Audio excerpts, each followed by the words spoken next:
what is up guys. So bali guys, share ko lang sa inyo yung aksidenteng daanan namin. Galing kami ng Dasma papuntang Naik, Cavite. So pauwi na kami nito guys, na daanan namin itong sa aksidente sa 13.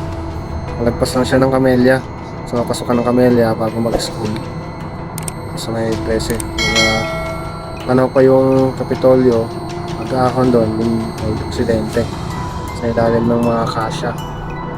So nadaanan namin si kuya. Meron na rin mga rescue, may mga polis na at saka ambulansya.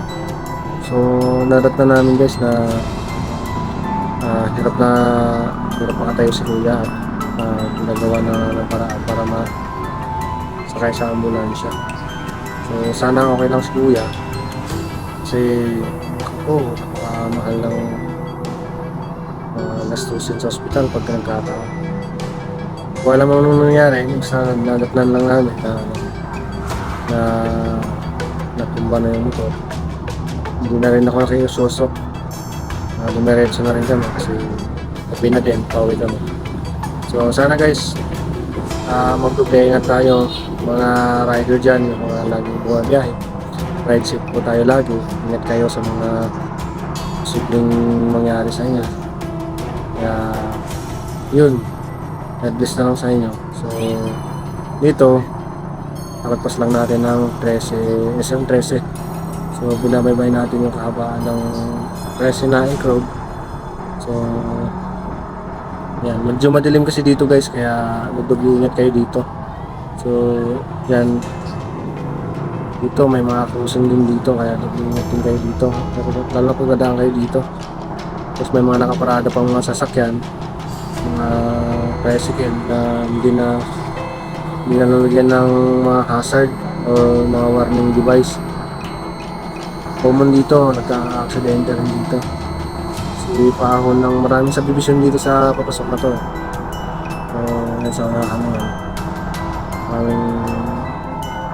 may mga kamag-anak kanin kami dyan. So, maraming ingat na lang kayo dyan. Dyan, papasok dyan. So, dyan sa unahan niya, pag lusong tapos aahon ng konti, yan madadaanan natin yung aksidente. So dito, tanaw pa dito yung bagong Kapitolyo pagka-araw. So pag-ahon yan sa may Camellia, akit yan. So yan, meron na lang namin na yan, dito na guys, dito na lang.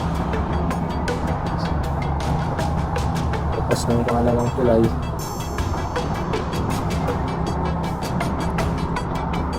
Camellia na, aahon na siya. Doon natin makikita yung aksidente. Yan, Camellia Press. Hindi ko naman saktong lugar na ito, pero try ko lang. Malamig doon natin. Dito nagkaroon ng aksidente.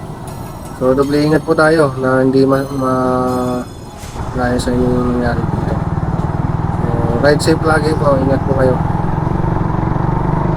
Yan, hindi makatayo si kuya.